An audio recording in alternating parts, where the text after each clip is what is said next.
Right, ನನ್ನ ಸಹೋದ್ಯೋಗಿ Nagendra Babu connect ಆಗಿದ್ದಾರೆ. ಅಲ್ಲಿನ ಆ ದೃಶ್ಯಾವಳಿಗಳು ಹೇಗಿದ್ವು, ಇನ್ನೂ ಅಂಥದ್ದೇ ಬೇಕಾದಷ್ಟು ಉದಾಹರಣೆಗಳು ಕೂಡ ಇರಬಹುದು. ನಾಗೇಂದ್ರ ಬಾಬು, ಅಲ್ಲಿ ಕೆಸರಲ್ಲಿ ಮಲಗಿದಂತ ಆ ಒಂದು ದೃಶ್ಯನ ನಾವು ನೋಡಿದ್ವಿ. ಆತನ ಹಿಂದೆ ಕೆಳಗಡೆ ಮಲಗಿ ಆತನನ್ನ ಎತ್ತಿ ರಕ್ಷಣೆ ಮಾಡಿರ್ತಕ್ಕಂಥದ್ದು. ಆ ಇಡೀ ಕಾರ್ಯಾಚರಣೆ ಹೇಗೆ ನಡೀತು ಅಂತ ಮತ್ತಷ್ಟು ದೃಶ್ಯಗಳನ್ನ ನೀವೇನಾದ್ರೂ ನೋಡಿದ್ರ?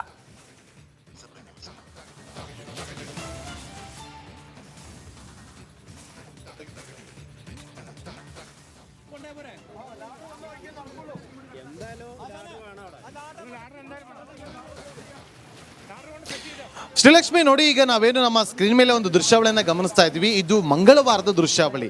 ಯಾವಾಗ ಅವತ್ತಿನ ರಾತ್ರಿ 1:30 ಮತ್ತು ಬೆಳಗಿನ ಜಾವ 4:30 ಸುಮಾರಿಗೆ 2 ಬಾರಿ ಗುಡ್ಡ ಕುಸಿತ ಆಗಿತ್ತು. ಆ ಸಂದರ್ಭದಲ್ಲಿ ಅನೇಕ ಕಲ್ಲು ಬಂಡೆಗಳು ಮಣ್ಣು ಸಮೇತವಾಗಿ 3 ಗ್ರಾಮಗಳನ್ನು ಸರ್ವನಾಶ ಮಾಡಿಕೊಂಡು ಹೋಗಿತ್ತು. ಆ ಸಂದರ್ಭದಲ್ಲಿ ಅನೇಕ ಜನ ಅಲ್ಲಿ ಸಿಲುಕೊಂಡಿದ್ರು. ಅವಶೇಷಗಳ ಅಡಿಯಲ್ಲಿ ಒಬ್ಬ ವ್ಯಕ್ತಿ ಜೀವಂತವಾಗಿ ಅಲ್ಲಿ ಸಿಲುಕಿಕೊಂಡು ಒದ್ದಾಡ್ತಾ ಇರ್ತಾನೆ. ಆತ ಬೆತ್ತಲೆ ಆಗಿರ್ತಾನೆ, ಆತನ ಮೈ ಮೇಲೆ ಬಟ್ಟೆ ಇರೋದಿಲ್ಲ. ಆ ಸಂದರ್ಭದಲ್ಲಿ ಇಲ್ಲಿನ ಒಂದು NDRF ಮತ್ತು SDRF ತಂಡ ಆತನನ್ನ ನೋಡಿ ತಕ್ಷಣ ಆತನಿಗೆ ಅವರು ಹಾಕಿದಂತ ಬಟ್ಟೆಯನ್ನ ಆತ ಏನು ಎದ್ದೊಳಕ್ಕೂ ಕೂಡ ಆಗ್ತಿಲ್ಲ. ಯಾಕಂದ್ರೆ ಬೋನ್ ಫ್ರಾಕ್ಚರ್ ಆಗಿರುತ್ತೆ, ಬೆನ್ನ ಮೂಳೆ ಕೂಡ ಫ್ರಾಕ್ಚರ್ ಆಗಿರುತ್ತೆ.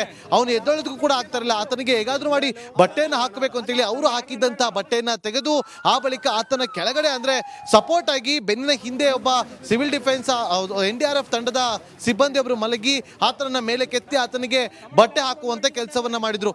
ಆ ಒಂದು ದೃಶ್ಯಾವಳಿ ಈಗ ರಿಪಬ್ಲಿಕ್ ಕನ್ನಡಕ್ಕೆ ಲಭ್ಯವಾಗಿದೆ. ಅದು ಮಂಗಳವಾರ ಬೆಳಗಿನ ಸಂದರ್ಭದ ಅಂದ್ರೆ ಈ ಘಟನೆ ಸಂಭವಿಸಿದ ಬಳಿಕದ ಸುಮಾರು ಅಂದ್ರೆ ಬೆಳಗ್ಗೆ ಕಾರ್ಯಾಚರಣೆ ಆರಂಭ ಆಯ್ತಲ್ಲ, ಆ ಸಂದರ್ಭದ ದೃಶ್ಯಾವಳಿ. ಅಂದ್ರೆ ಈ ದೃಶ್ಯಾವಳಿ ನಾವು ನೋಡ್ತಾ ಇದ್ದೀವಲ್ಲ, ಚೋರನ್ ಮಲೆ ಅನ್ನುವ ಜಾಗದಲ್ಲಿ ಆ ಒಂದು ನದಿಯನ್ನು ಕೊಚ್ಕೊಂಡು ಹೋಗಿತ್ತು, ಬೆಟ್ಟ ಗುಡ್ಡಗಳು ಕೊಚ್ಕೊಂಡು ಹೋಗಿತ್ತು. ಆ ಸಂದರ್ಭದಲ್ಲಿ ಆ ಜಾಗದಲ್ಲಿ ಕೊಚ್ಕೊಂಡು ಹೋದ ಸಂದರ್ಭದಲ್ಲಿ ಸಾಕಷ್ಟು ಜನ ಇದೇ ರೀತಿಯಾಗಿ ಜೀವಂತವಾಗಿ ಉಳಿದುಕೊಂಡಿದ್ರು. ಅವರನ್ನ ಇದೇ ರೀತಿಯಾಗಿ ರಕ್ಷಣೆ ಮಾಡಲಾಗಿತ್ತು. ಎಲ್ಲರನ್ನು ಕೂಡ ರಕ್ಷಣೆ ಮಾಡಿ ಅವರನ್ನ ಆಸ್ಪತ್ರೆಗೆ ಸೇರಿಸಲಾಗಿತ್ತು. 100 ಮಂದಿ ಗಾಯಾಳುಗಳಾಗಿದ್ದಾರೆ. ಅವರೆಲ್ಲರನ್ನು ಕೂಡ ಆಸ್ಪತ್ರೆಗೆ ಸೇರಿಸುವಂತ ಕೆಲಸಗಳು ಕೂಡ ಆಗಿತ್ತು. ಶ್ರೀಲಕ್ಷ್ಮಿ ನೋಡಿ, ನಾನು ಈಗ ಇರುವಂತ ಜಾಗ ಇದೆಯಲ್ಲ, ಈ ಜಾಗದಿಂದ ಕೇವಲ 2 ಕಿಲೋಮೀಟರ್ ದೂರದಲ್ಲಿ ಪಂಜಾರಮುಟ್ಟಂ ಅನ್ನುವ ಪ್ಲೇಸ್ ಏನಿದೆ, ಗ್ರಾಮ ಏನಿದೆ, ಆ ಗ್ರಾಮದಲ್ಲಿ ಮೊದಲಿಗೆ ಲ್ಯಾಂಡ್ ಸ್ಲೈಡ್ ಆಗಿದ್ದು. ಅಂದ್ರೆ ಅಲ್ಲಿ ಮೊದಲ ಬಾರಿಗೆ ಗುಡ್ಡ ಕುಸಿತ ಆಗಿದ್ದು. ವಯನಾಡ್ನಿಂದ ಬ್ರೇಕಿಂಗ್ ಅಪ್ಡೇಟ್ ಬರ್ತಾ ಇದೆ. ಕೆಸರಿನಲ್ಲಿ ಸಿಲುಕಿದ್ದ ವ್ಯಕ್ತಿಯನ್ನ ಜೀವಂತ ರಕ್ಷಣೆ ಮಾಡಲಾಗಿದೆ. ಎಂಥ ಒಳ್ಳೆ ಸುದ್ದಿ ನೋಡಿ. ವ್ಯಕ್ತಿ ಕೆಸರಿನಲ್ಲಿ ಹುದುಗಿದಂಥವನನ್ನ ಸೇನಾ ಕಾರ್ಯಾಚರಣೆ ಮೂಲಕ ಜೀವಂತವಾಗಿ ಆತನನ್ನ ಸೇಫ್ ಗಾರ್ಡ್ ಮಾಡಲಾಗಿದೆ, ರಕ್ಷಣೆ ಮಾಡಲಾಗಿದೆ. ಕೆಸರಲ್ಲಿ ಅಲ್ಲಿ ಆಳವಾದ ಕೆಸರು, ಅದೇನು ಸಾಮಾನ್ಯದ ಕೆಸರಲ್ಲ, ಜೀವನೇ ಹೋಗುವಂಥ ಒಂದು ಕೆಸರು. ಅದ್ರಲ್ಲಿ ಸಿಕ್ಕಾಕೊಂಡ್ರೆ ತಾನೇ ಮೇಲೆ ಎದ್ದು ಬರೋದು ತುಂಬಾನೇ ಕಷ್ಟ ಆಗುತ್ತೆ. ಚೂರಲ್ಮಲೆ ಮತ್ತು ಮೊಂಡಕೈ ನಡುವೆ ಒಂದು ಸ್ಥಳದಲ್ಲಿ ಈ ವ್ಯಕ್ತಿ ಸಿಕ್ಕಾಕೊಂಡಿದ್ರು. ಸೇನೆ ಆತನನ್ನ ರಕ್ಷಣೆ ಮಾಡಿದೆ. ಆತನ ಕೆಳಗಡೆ ರಕ್ಷಣಾ ಸಿಬ್ಬಂದಿ ಬಟ್ಟೆ ಹಾಕಿ ಮಲಗಿ ಆತನನ್ನ ಎತ್ತಿ ರಕ್ಷಣೆ ಮಾಡಿದ್ದಾರೆ. ನೋಡಿ ಆ ಕಾರ್ಯಾಚರಣೆ ದೃಶ್ಯಗಳು ನೋಡಿ ಹೇಗೆ ಕಾರ್ಯಾಚರಣೆ ಮಾಡ್ತಾ ಇರುವಂತ ದೃಶ್ಯಗಳು. കൊണ്ട് സെറ്റ് ചെയ്തോ നമ്മുടെ ഈ ആർഡർ വന്ന വഴിക്ക് കൊണ്ടേ പോരെ. എന്തായാലും ആർഡർ എന്തായാലും കൊണ്ട് സെറ്റ് ചെയ്തോ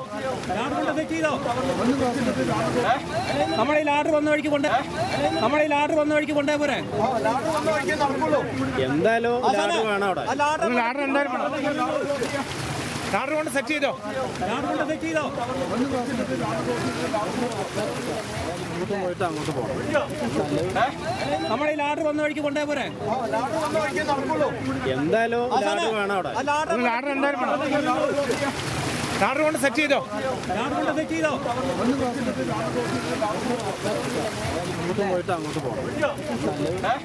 നമ്മുടെ ഈ ആർഡർ വന്ന വഴിക്ക് കൊണ്ടേ പോരെ.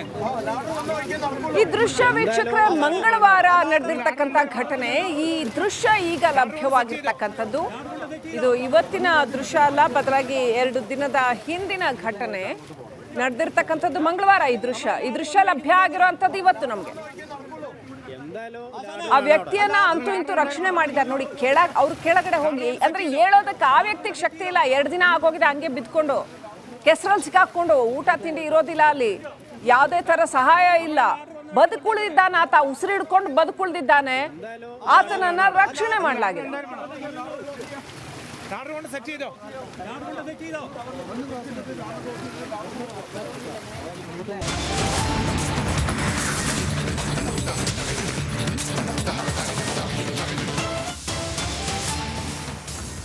ದರ್ಶನ್ ಕುರಿತಾದ ಬ್ರೇಕಿಂಗ್ ಅಪ್ಡೇಟ್ ಬರ್ತಾ ಇದೆ. ದರ್ಶನ್ ನ್ಯಾಯಾಂಗ ಬಂಧನ ವಿಸ್ತರಣೆ ಆಗಿದೆ.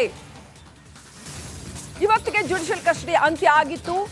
ಮತ್ತೆ 14 ದಿನ ನ್ಯಾಯಾಂಗ ಬಂಧನ ವಿಸ್ತರಣೆ ಮಾಡಲಾಗಿದೆ. ಸಾಕಷ್ಟು ನಿರೀಕ್ಷಿತವಾದಂತ ಒಂದು ಬೆಳವಣಿಗೆ ಇದು. ದರ್ಶನ್ ನ್ಯಾಯಾಂಗ ಬಂಧನ ವಿಸ್ತರಣೆ ಆಗುತ್ತೆ ಅಂತ ನಿರೀಕ್ಷೆ ಮಾಡಲಾಗಿತ್ತು. ಯಾಕಂತಂದ್ರೆ ಇನ್ನಷ್ಟು ದಿನ ವಿಚಾರಣೆಗೆ ಬೇಕು ಅಂತ ಮತ್ತು ಯಾತಕ್ಕೋಸ್ಕರ ಬೇಲ್ ಕೊಡಬಾರ್ದು ಅಂತ ಬೇಕಾದಷ್ಟು ದಾಖಲೆಗಳನ್ನ ಸಾಕ್ಷ್ಯಗಳನ್ನ ಕೋರ್ಟ್ ಮುಂದೆ ಹಾಜರುಪಡಿಸಲಾಗಿದೆ. ಹಾಗಾಗಿ ನ್ಯಾಯಾಂಗ ಬಂಧನ ಮತ್ತೆ 14 ದಿನ ವಿಸ್ತರಣೆ ಆಗಿದೆ. ಕೋರ್ಟ್ ಮುಂದೆ ವಿಡಿಯೋ ಕಾನ್ಫರೆನ್ಸ್ ಮುಖಾಂತರ ಹಾಜರುಪಡಿಸಿದ್ದಾರೆ. ಆನಂತರ ಮತ್ತೆ ಕಸ್ಟಡಿ ಎಕ್ಸ್ಟೆಂಡ್ ಆಗಿದೆ. ಮತ್ತೆ 14 ದಿನ, ಇನ್ನು ಮುಂದಿನ 14 ದಿನದವರೆಗೂ ಪರಪ್ಪನ ಅಗ್ರಹಾರನೇ ಗತಿ.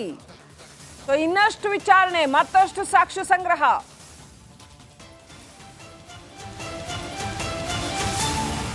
ವಿಸ್ತರಣೆ ಆಗಿದೆ ದರ್ಶನ್ ನ್ಯಾಯಾಂಗ ಬಂಧನ.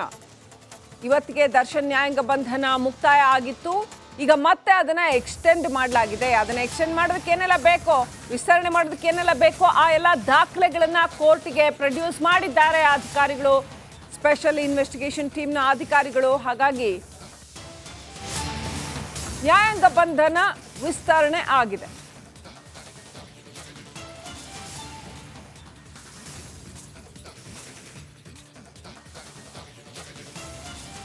ಅಪ್ಡೇಟ್ ಪಡ್ಕೊಂಡು ನಮ್ಮ ಪ್ರತಿನಿಧಿ ಧ್ರುವ ಕನೆಕ್ಟ್ ಆಗಿದ್ದಾರೆ. ಧ್ರುವ, ಜುಡಿಷಿಯಲ್ ಕಸ್ಟಡಿ ಎಕ್ಸ್ಟೆಂಡ್ ಆಗಿದೆ. ಮುಂದೆ ಏನೆಲ್ಲ ಆಗುತ್ತೆ, ತನಿಖೆ ಹೇಗೆ ಸಾಗುತ್ತೆ, ಕಾನೂನಿನ ಹಾದಿ ಹೇಗಿದೆ?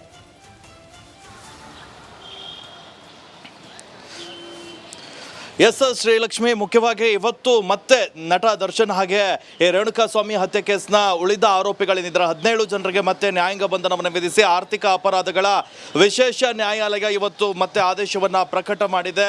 ಇವತ್ತು ಸೆಂಟ್ರಲ್ ಜೈಲಿನಲ್ಲಿ ಇರುವಂತಹ 13 ಆರೋಪಿಗಳು ಹಾಗೆ ತುಮಕೂರಿನ ಜೈಲಿನಲ್ಲಿದ್ದಂತಹ 4 ಆರೋಪಿಗಳನ್ನು ಆರ್ಥಿಕ ಅಪರಾಧಗಳ ವಿಶೇಷ ನ್ಯಾಯಾಲಯದ ನ್ಯಾಯಾಧೀಶರ ಮುಂದೆ ಹಾಜರುಪಡಿಸಿದ್ರು. ಈ ವೇಳೆ ಅರ್ಜಿ ಪೊಲೀಸರು ಕೂಡ ರಿಮಾಂಡ್ ಕಾಪಿಯನ್ನ ಸಲ್ಲಿಕೆ ಮಾಡಿದ್ರು. ಒಟ್ಟು 11 ಅಂಶಗಳನ್ನ ಪರಿಗಣಿಸಿ ಪೊಲೀಸರು ರಿಮಾಂಡ್ ಕಾಪಿಯನ್ನ ಸಬ್ಮಿಟ್ ಮಾಡಿದ್ರು. ಅದರ ಆಧಾರದ ಮೇಲೆ ದರ್ಶನ್ ಹಾಗೆ ಡಿ ಗ್ಯಾಂಗ್ನ ಇತರ ಸದಸ್ಯರಿಗೆ ಒಟ್ಟು 17 ಜನರಿಗೆ ಮತ್ತೆ 14 ದಿನ ನ್ಯಾಯಾಂಗ ಬಂಧನವನ್ನ ವಿಧಿಸಿ ಆರ್ಥಿಕ ಅಪರಾಧಗಳ ವಿಶೇಷ ನ್ಯಾಯಾಲಯ ಈಗ ಸದ್ಯ ಆದೇಶವನ್ನ ಹೊರಡಿಸಿದೆ. ಇದರಿಂದಾಗಿ ದರ್ಶನ್ ಅವರಿಗೆ ಮತ್ತೆ 14 ದಿನ ಪರಪ್ಪನ ಅಗ್ರಹಾರವೇ ಗತಿಯಾಗಿರುವಂತದ್ದು. Srilakshmi, right, thank you Dhruva ಡೀಟೇಲ್ಸ್ಗಾಗಿ.